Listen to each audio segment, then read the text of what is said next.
Talofa lava toi whawhiloa I mau wholofatu tātou ainga nei vaenga o le fiafi. Ina wa tolu suma valu minute te ai leitu lai lima I to tono au te ronei au ki lani sae. Leo lo iai le ofisa tu tono tātou tautua mla unanga Global Kingdom TV. E toi whatalofa ma whatu lima toi tātou ainga ma lole soifua muia. Ma lole tau atai ma lo foi lau bale tuta ma whaiwal nei aso.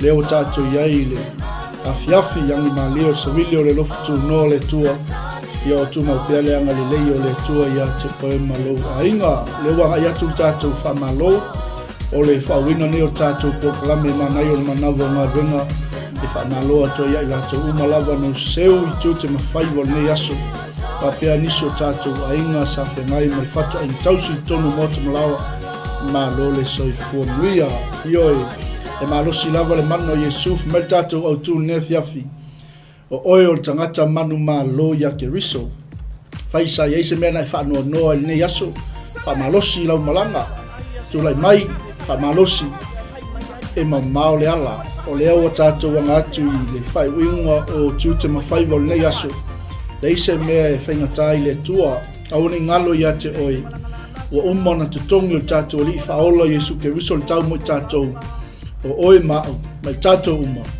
o le tangata manu malo ia ke riso Yesu. Patalofa atuai au auna tofia le tua I so se fata whaitaulanga au whainga ruenga le tua I so o se mangaala ma so o se ala I so o se taulanga whatau o whea lava se vaipa noa o lo o tau ngā pātia ai o no talaina ma le folfolaina o le whinangalo tātou lii o Yesu ke riso. Patalofa atu le tautua malaunanga le Global Kingdom TV channel I le nei vaenga o le fiafi le wanga iatu tātou Manai ia malo le malosi nei aso malo fole ono sai a whaisa yeise mea na a whaina I lo loto malofu ngalo ia le awa anga iatu tātou Manai le fiafi ia e keita mo oe ia a walawa le tātou au nanga whaiwhaipea ma tātou savalinga ia o le tautuaina o le whingalo le tu aune ngalo ia o whea lava lo e ngalue ai o le alava le mea lofa le alava le tāleni le alava le angawaa o le matata o lo o wha mea lo whaina ai o le tu aune ngalo ia te I tātou o tātou o tangata manu malo ia ke riso me lea wha malosi sa mo le atu no pele o le atu no tofi tātou o atali I ma fine o le tua tātou wha malolosi tātou malanga o tātou o tangata manu malo awane avea tonga fiti pelo ti Apollo awane avea le tau whaalata ti Apollo e whaaseinga I tātou o ani whawhitauli o ani masenga na tupu nei aso ia toi whamanatu atu ia te oe le fionga le tua o tātou o tangata manu malo ia ki riso Aune ngalo whamanatu masani al tātou Manai o le Manava ngā ruenga tautua narasaunga le mu tono ainga tono lau company whapea leha waianga ia tuko I lungo le ala ia wale Manava ngā ruenga ia whaiwhai le mulo sa o lo whatali mai siau ainga o lo whatali mai siau whanau ia wā ia le whaiwina I for your love sing o nei aso o lo o whatali mai mataputa kwai mai nei o tātou ainga ile anga ia tu mota malawa le fiafi fatalofa toi lungo penga tsailangi lungo tato YouTube channel lungo tato Facebook live lungo tato website ia o platforms ia lo anga ia toi le tautua malaunanga ale Global Kingdom TV channel so o se tu ingo nei langi ma lo le soifua manuia ma lo le usu ma lo ngalue ma lo le onsai ia ele lava se mea tātou te maua ma le file mu ia tātou te maua manuia tātou te maua whaalumanga lei ono tātou o oe mau o tangata manu malo tātou umo tangata sa ili malo a wase manuia o a inga nuu mai kale sia mo atai au ai sili li finangalo tu tasi o tātou li ua vala uinai tātou whatalofa toi nei vaenga o le fiafi Fatua ya kara foi mafuta mai sini Australia ma lo le soifua muia te oi fatua Whapea foi le sunga I whaifau ma nofo alo ia ma lo whaftail mafuta mai whamanuia tele le tua I fōwhanga tōle ne whiawhi o whenga iai ma ngā luenga ia iai le anga leo le tua whatalo whatupo I nei vaenga le whiawhi le lau mua tono tātou lau mua I Wellington mea lo papa awai le sunga le litaitai sunga I le whaiaonga sunga le lia wao ia ulale na whuto ulale ia I tainane tapo inga whutua ia sunema a pea le auso so atau mo ke riso sunga to ina ia soalo mai se o le auso li tala le ne vaenga le whiawhi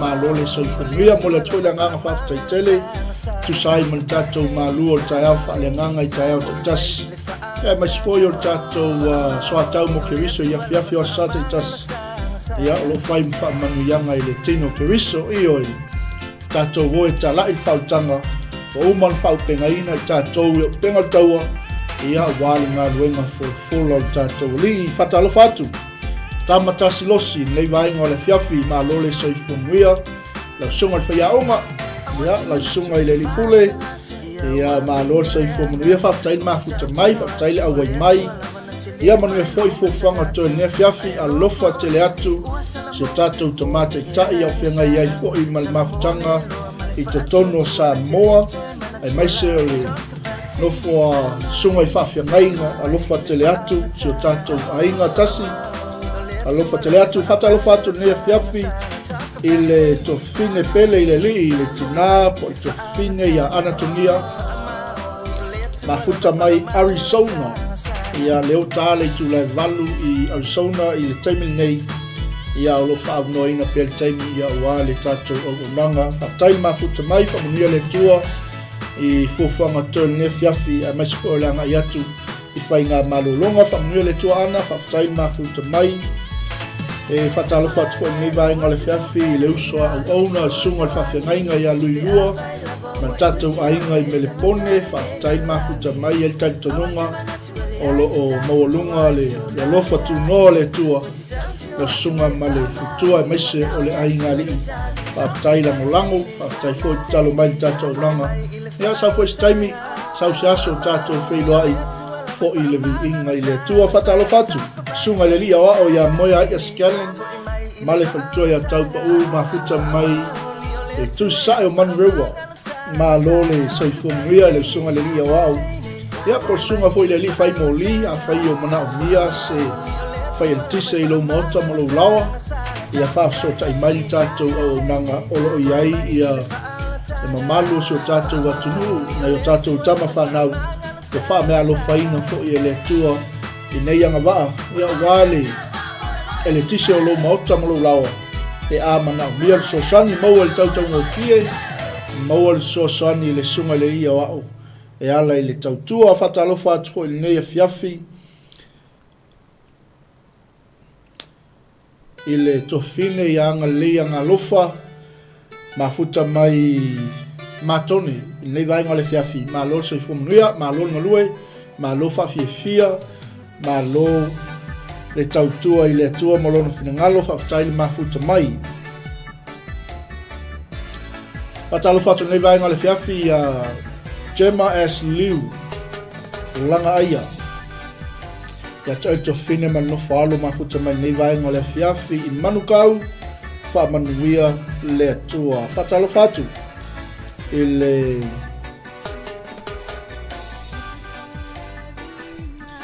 sunga yanik mafuta mai nei vaenga le whiawhi whamanuia tele le atua e talitonunga ia pauia o le malo se tatou atu nuu wa ilo atu ila umea wa ai nei vaenga o le whiawhi a whai wa misi atu lo swafa e le o misi o e le sila mai a le tua ia anga le atu le tua I le nei vaenga o le whiawhi le al tatou pese le wai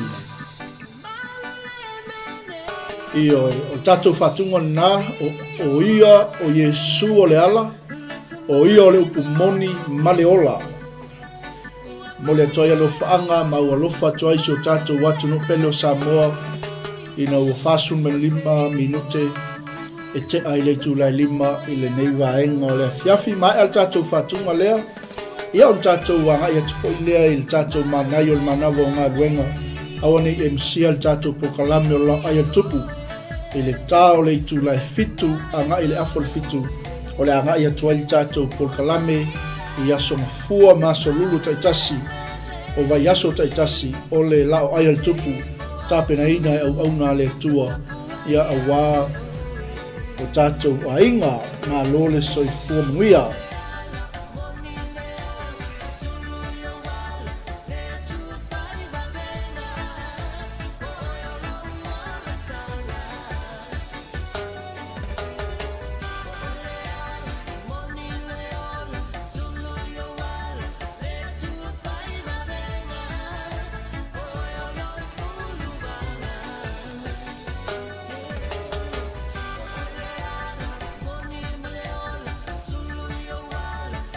O ia o le ala, o ia o le pumoni, o ia o le ola, o ai tangata lea, o Iesu Keriso le wapele lo loto malofi na ngalo, o ia o le tātou pulu vanga.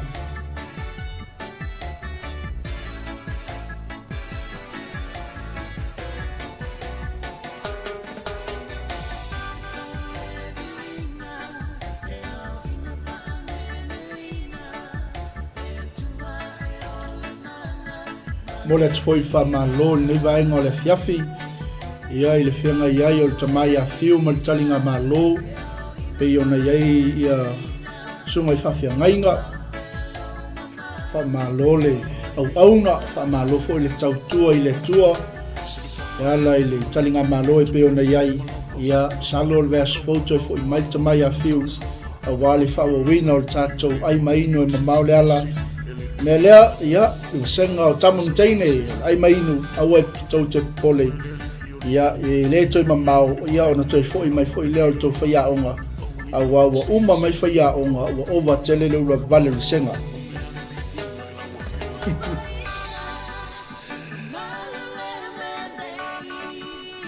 le mas fulu minute te eleitu lai lima anga i atu tātou manai o le Manava o Galuega o oio le tangata manu malo ia Keriso Iesu.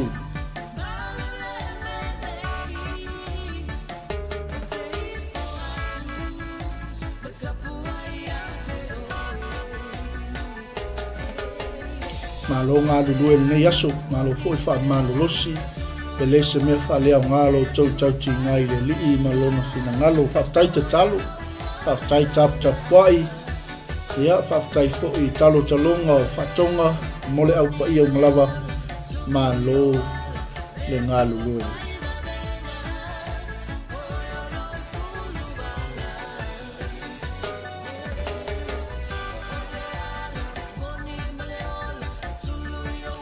O Iesu o le ala, o Iesu o le upumoni, o Iesu o le ola.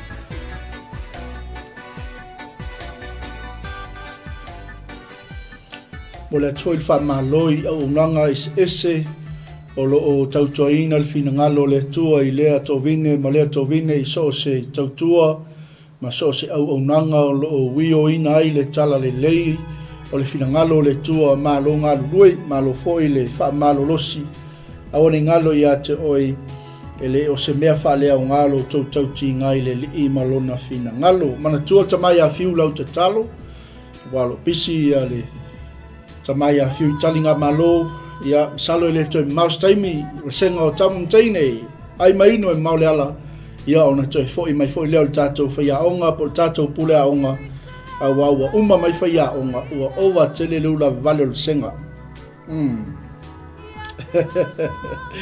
ia mantua tamai a fiu lau talo aftai tamao lo moa pele avanoa wale whawina o tātou po kalame tutu lima le afi tai auto itas mo moli atu mo oi lo mota mo laua le upua le tua e whaamanuia i ate oe malu ainga. Aftai tātou ainga, aftai mafuta mai, aftai awai mai, whaamanuia tele le tua. Msalo le tātou anga ilo le tātou manai nei vaenga o le afiafi o oe o tangata manu malo ia Keriso. Se sila le tātou tuse peona iai ia e titi lava nei fai upo le anga i atoe le tātou manai o le Manava o Galuega nei vaenga o le afiafi. Ia wa foi se fasilinga malosi wai ainga ma vai tau mafo le fiafi i le whianga iai o si o tātou atu nuu ma lava singa o le nei aso. Mai lai o le afionga le tua e peon tātou iai. E le mawhaia o na avea o le malo le atua matofio i la tōua iai i le tino, a anu, matoto, e le fai fo i le ola, matofi o le wali. E au soi, o lau upu le nei, e le mawhaia o na avea o le malo le atua matofio i la tōua iai tino, a anu, matoto, e le fai fo i le ola pea matofi o li wali. Praise the Lord. What am I saying, dear brothers and sisters, is that your physical bodies cannot inherit the kingdom of God. These dying bodies cannot inherit what will last forever. Amen. Tonu lewa i malamalama. O lewa e tali tonu, tātou te ola i le tino nei, tātou te ola pea, ai le fai tātou matofi o le wali. I ia le tofe mai tala tuspa ia, mai upa la apostolo Paulo le kalesia i koronitoi, o la upu le nei, e le mawhaia o na avea o le malo le atua, matofi o i la tōua iai le tino. Amen, a whai le te soifua, mai Manava ina le ola le tua i le nei soifuanga o lo tātou iai. O lono winga e le teimi e tu ua i e tātou le tino le whaale laulangi nei. Ma tātou wanga i atu. I le māloa umon tāpena ina e le tua mo i tātou. Le whai mai e le apostolo. E le mawhai ona avea o le māloa le tua. Ma tofio i la tōua iai le tino. A anu. Ma toto. E le mawhai fo i le ola pea. Matofio le wali. Mi ia le tua. Dear brothers and sisters, is that our physical bodies cannot. Lono winga. E le mawhaia. E le mawhaia o na avea o le malo le tua. Matofio i la tōua iai le tino. Ma ano. Matoto. E le fai fo i le ola pea matofio le wali. Amen.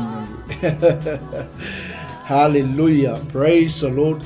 A whaaleanganga o tātou, le tātou whaalongo i le afionga le tua, le nivaenga o le afiafi. E se le matango fio le upo le tua e taulongolongo mo i tātou.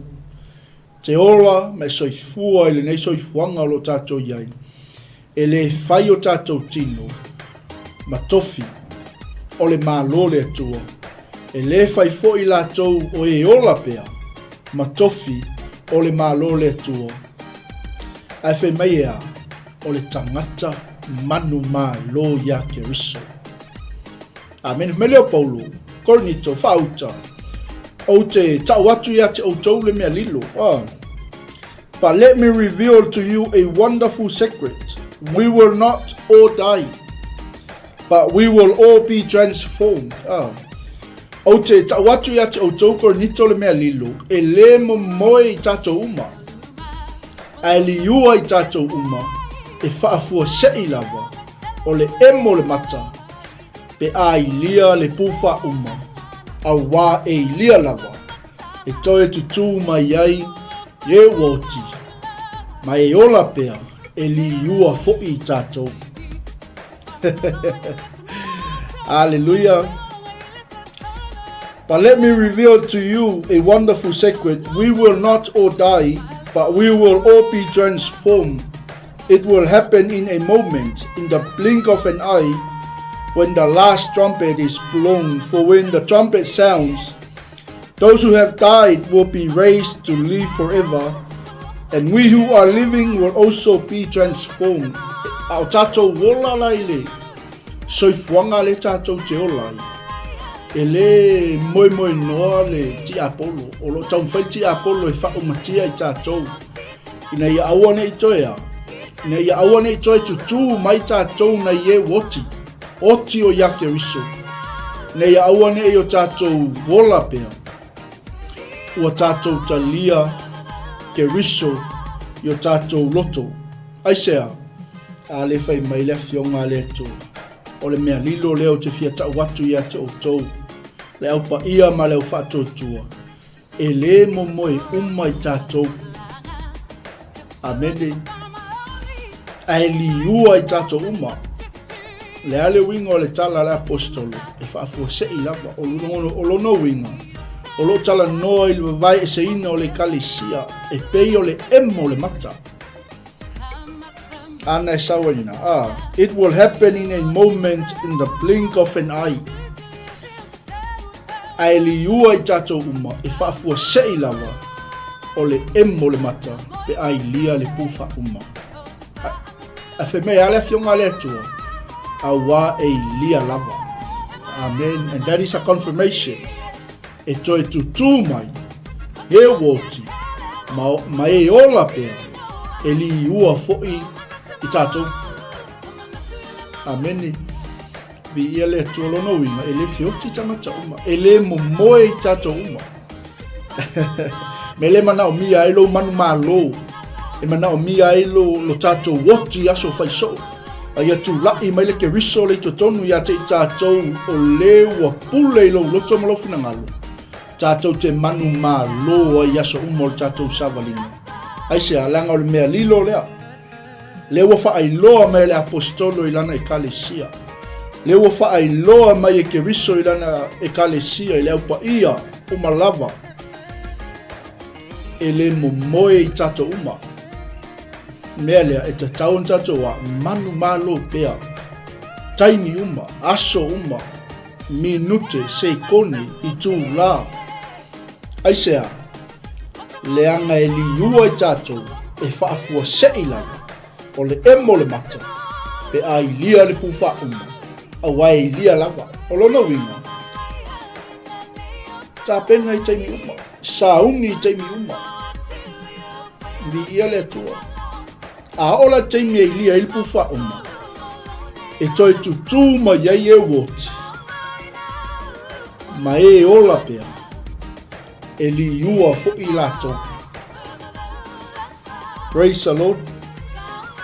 Amen. For when the trumpet sounds, those who have died will be raised to live forever. And we who are living in Christ will also be transformed. For our dying bodies must be transformed into bodies that will never die. Our mortal bodies must be transformed into immortal bodies. Amen.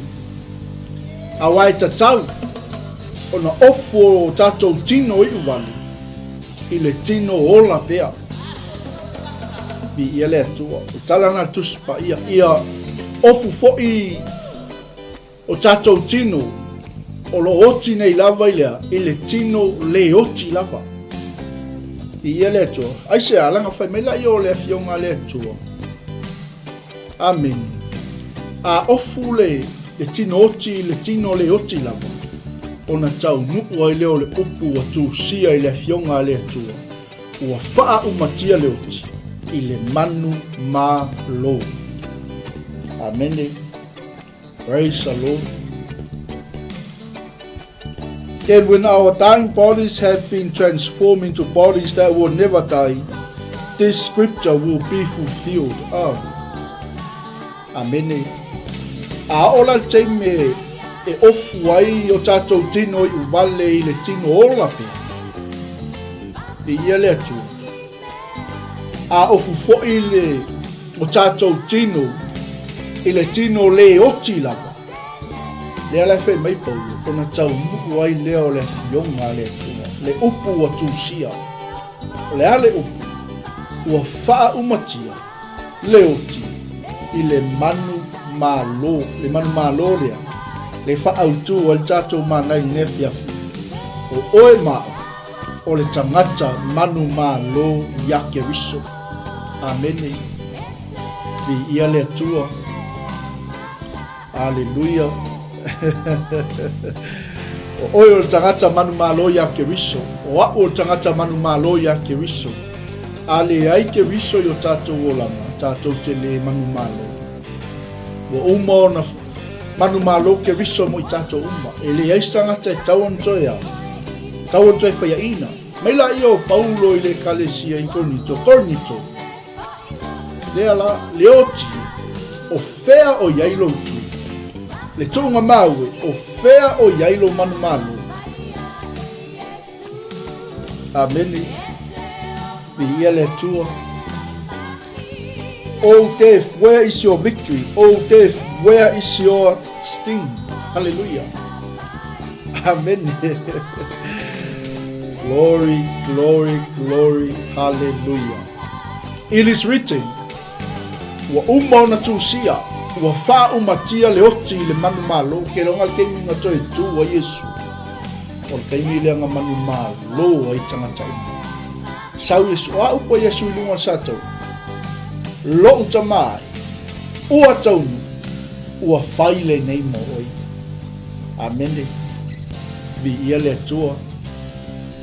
Hallelujah. Ele tau launa. A ola teni tātou te manu mā loa. Ele mawhai ona toi ofu o tātou tino i uwani. I le tino ola pia. Amen. Vi ia le atua. A oti tātou i tino. Whai mea, e wha ofuina i tātou i le tino i le oti lawa. Praise the Lord. A ofu o tātou tino i le uwani. E wha ofuina i tātou i le tino e ola pia. Amene. Ona tau nu ua i lea o le upu o umon tusia. Ua wha umatia le oti. I le manu mā lo o ke riso. Praise the Lord. Hallelujah. Mai lei o Paulo le Kalesia, Korinto. O fea o iailo tu. E tunga mā ue. O fea o iailo manu mā lo. Praise the Lord. O le inga o le mea leo le oti o le tui. E ese male o ona. Ese male matui tui. Hallelujah.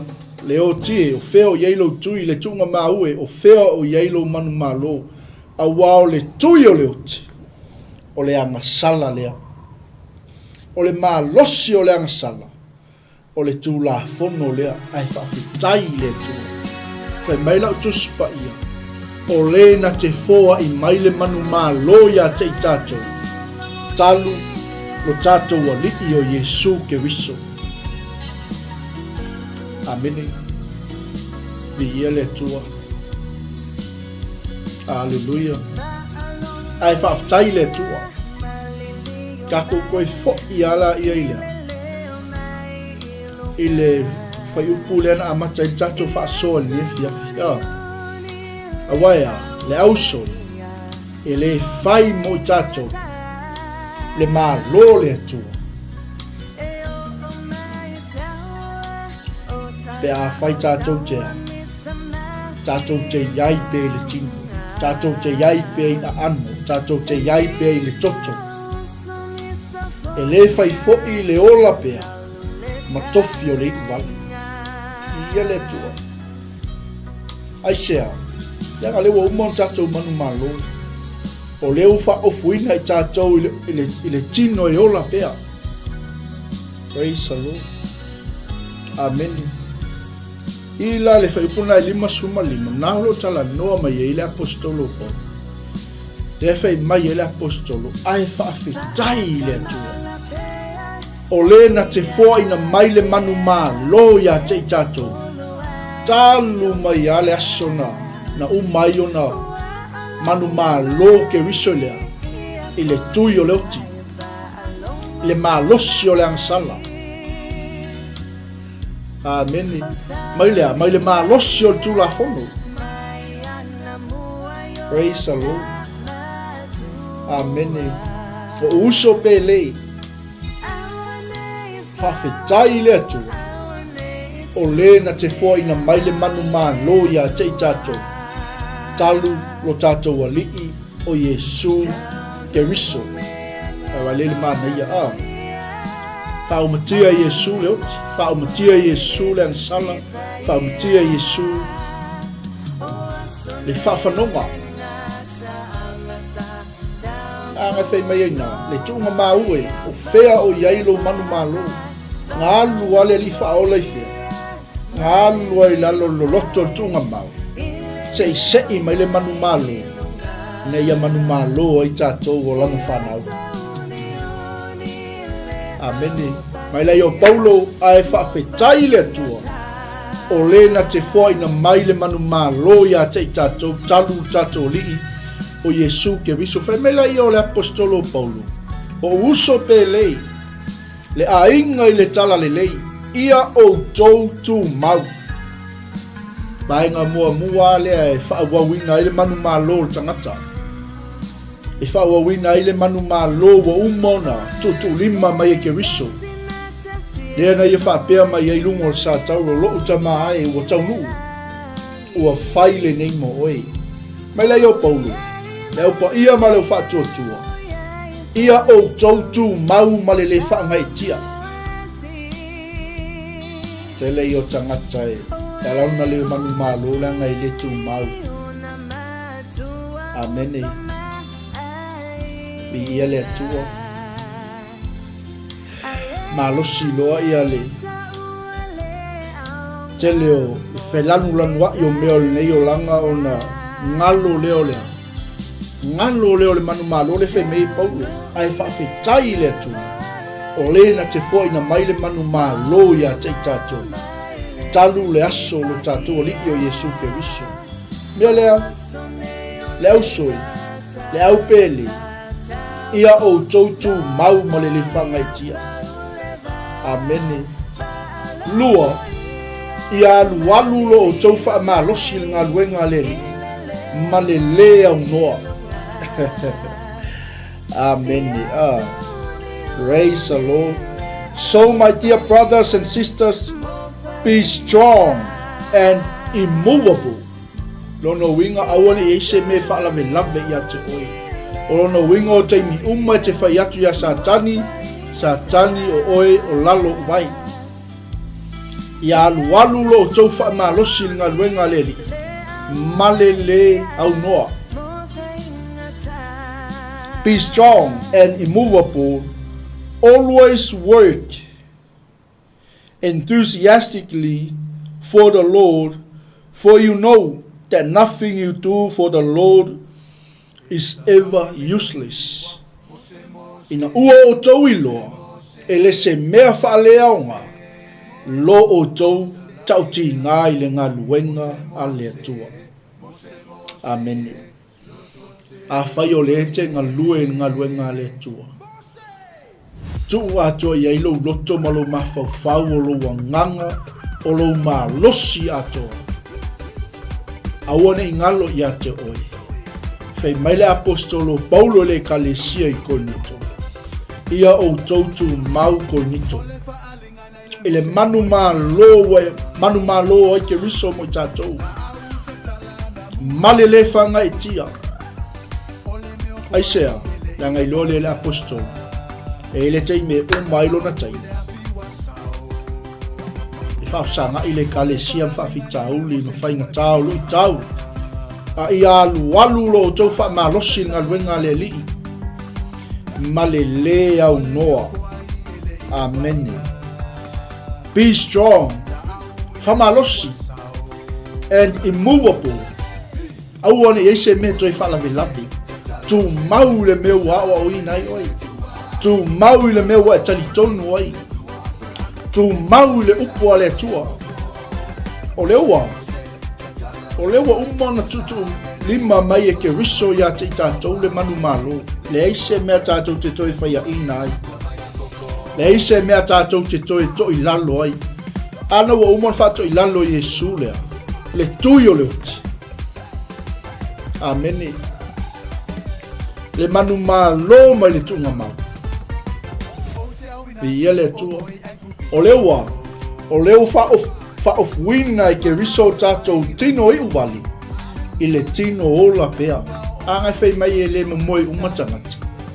Ai ei le aso. E whaafua sei ai. E pei o le emo le mata. E lia i le pufa uma. Ona toi tutu mai lea o e woti. E li iua fo i lato umalawa. O e o ia ke riso Yesu. Amen. Praise the Lord. Hallelujah. We yell to Amuia I tātou leo whai loa mai e le tua. Mea lilo. O le ale mea lilo. E le mo moe umatangata. O le ale uingo tala. E le feoti umatangata. Al me le tā ua ilo tātou tu mau ma le whangai tia. Me le tā ua ilo tātou manu mā lo ia sa umo le tātou savalinga. Al na whai mai ei paulo ina le kalesia.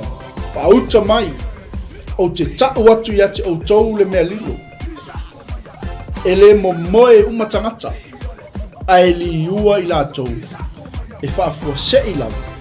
E peo le emo le mata. Pe ai lia le pufa uma au wā e lia lava. Ona ale. Ona toi tutu mai ai lea o e woti. Oti o I le li. Ma e ola. Ola o I le li. E li ua fo I lātou. Leanga te tauona. E te tauona ofu o tātou tino I uvali. I le tino ola pea. E te tauona ofu o tātou tino oti. I le tino e le oti lava. Amen. Di ia le atua.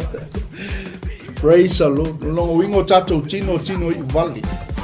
Lono wingo tātou tino oti. Anga whai mai le upu a le atua.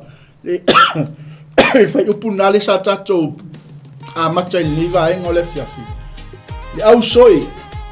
O la upu le nei. Le au paria. Le au pele. Le au fatua tua. Le kalesia Yesu Keriso. I Samoa, I New Zealand, I Australia, I Amerika, I Hawaii. E le mawhaia o na vea o le malo le atua. Ma tofio I la toua iai le tino.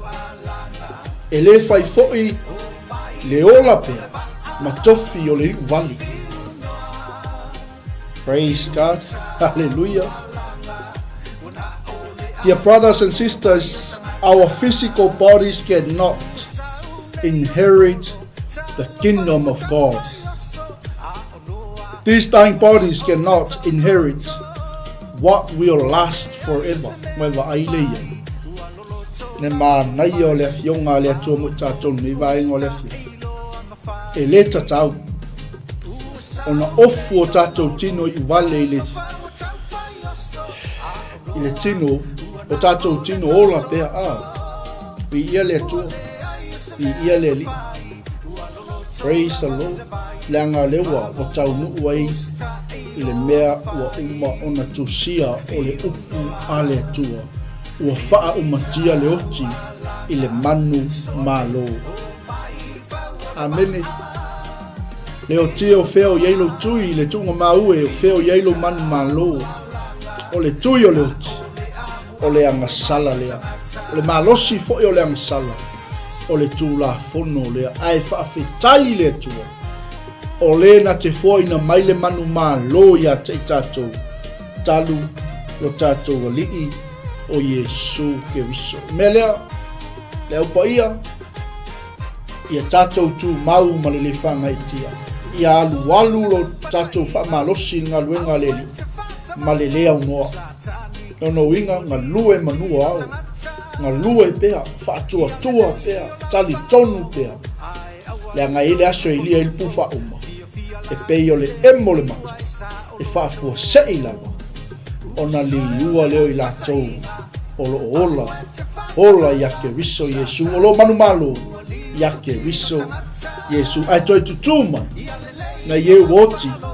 Oti o iake riso Yesu. Amen. Femelo leo le apostolo. Samoa. Ina ua o tau iloa. E le se mea whaalea o ngā. Lo o tau tau ti ngā I le li. Hallelujah. For you know that nothing you do for the Lord is ever useless. Amen. But thank God. He gives us victory over sin and death through our Lord Jesus Christ. Amen. Be strong and immovable.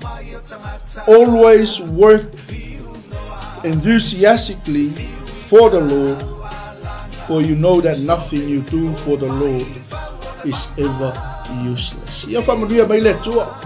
Ia te oe sa mole atu no pele ni vaenga o le fiafi. O oe o le tangata manu malo ia ke riso Yesu. E o mai le oti e le eise me atu vale ai. E o mai lea. Le whaalanga ino tātou tino i uvale. E le eise mea e te popole ai. Le eise mea e te fefe ai. Aisea. Le anga iele taimi. E wha ofuina ai o tātou tino. O tātou tino oti. I le tino e le oti lava. E ele taimi. E wha ofuina ai o tātou tino i uvale. I le tino e ola pea.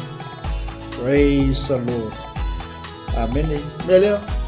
Whamalosi ngā ruenga le tua. Tu mau ma le le whanga e tia. Ia walu lo tau whamalosi ma le le au noa. Amen. Awane i eise si me toi whawaiwai a oi. Awane i te peno ngia oi sa tani. Awane i a vea tala tangata ma mea tātou te whawaiwai ai. Hallelujah. Amen. Angai whai mai e ngā. For sin is the sting that results in death, and the law gives sin its power. Hallelujah. Amanuia mai le tō ni vaenga o le fiafi o le manai na o manava ngā ruenga mo oi. Awai le whai le malo le tua. Mai la tō o lo iai le tino, o lo iai le anu, o lo iai le toto. Amen. Praise the Lord. Our physical bodies cannot inherit the kingdom of God. Eilanga leo le toa ia te ni vaenga le fiafi sa mole atu no pele. Ia wha manuia tele le toa le wha wawino tu te mawhaiva. Ne yaso whaftai atu le tātou ainga. Le wha soa, ko meni, o lo wha soa mai ele fionga le toa. Ma lolango lango whaftai te talo. Wha manuia le toa le nei vaenga o le fiafi. Tātou ainga tapo i mai. Tātou ainga whaafonga mai. Wha manuia tele le toa.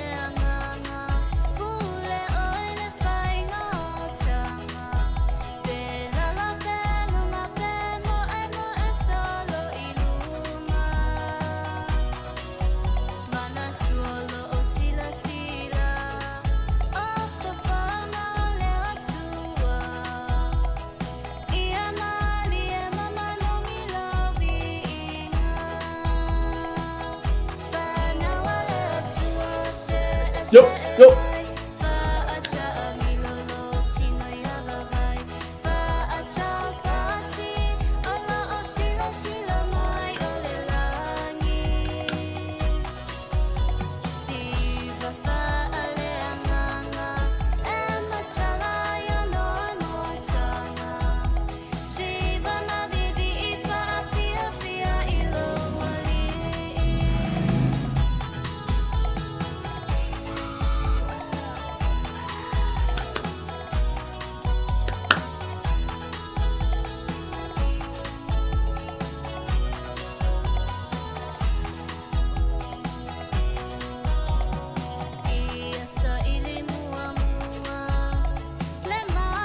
Yo, ioi.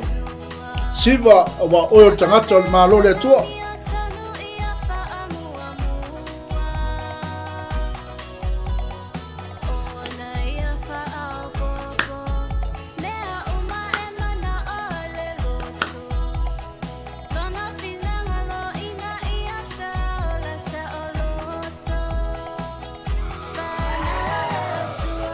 Yo.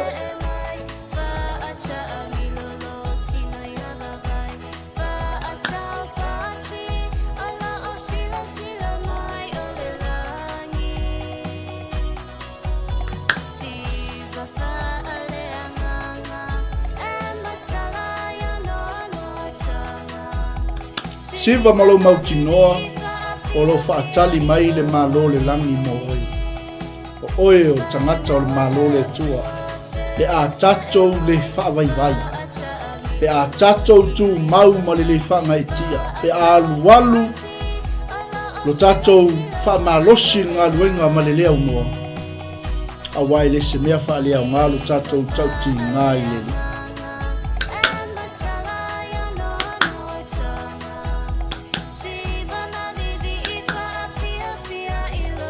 Hallelujah, hallelujah, hallelujah.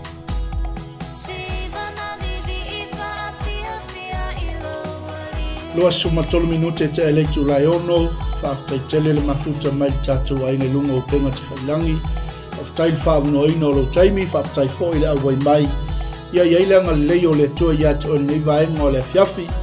Whaila wa oe, ma whamanu ianga le fiafi tino ke riso. Mai se fo i o le whaavuna ina o lo taimi, whaasoa ma iaile fionga le tua. Whaaftai tele lava. Ia iaileanga le leo le tua ia te o tau malava. O le Manai na o le Manava o Galuega mo tātou nei vaenga o le fiafi. Ia wafo iwe einga ma vai tau mafa. Salo o le aso steimi o le lewa yaso. Ia ona toi whaawawa tuai leo le tātou taulanga fiafi. Ia ona lo tōtuangia le tātou tamafa i au. Sunga le whiangainga ia whiu. Ia wal tātou pokalame i le uli ma le fiafi. Ia whamanu ia tele le tua i lo mafuta mai. Au ni ngalo ia toi tāo le tula e fitu i le afol fitu. Anga ia tul tātou po kalame o le laka i al tupu. Tāpena ina sunga i whawhiangainga. Awalawa le mai mo whafunga mai o sio tātou atunu. Tamā, anga le atu sio mātou atunu pele o Samoa. O i lava le tua whafunga mai lo leo le vaenga o le fiafi. Mai se o le mafutaina o le nei po kalame whale nganga. Ia iai le tua le anga le leo o lau fio ia te i latou umalava. Wa isi la fio latou i ngoa. O latou mana onga. Mai se le li o whaanaunga o mātou loto. Ia iai le tua alo wanga le lei i lau ainga le fiafi ono Yesu wala toa le mātou te talo. Amene, amene, amene. Ia o pese lea ma o tau Samoa au alofa toa le tātou au nanga o le Manai o le Manava o Galuega. Ia ma whaai o toa le tātou por kalame nei vaenga o le fiafi au ne ngalo ia te oe se atu tātou por kalame i le ainga o le tua a wale upua le tua. Ia o lo tātou tufa i le aso mle aso. Te manui ai o te manui ai ia wā le tātou sa ilinga i le tua ono Yesu. Amene, ma amene, ma amene.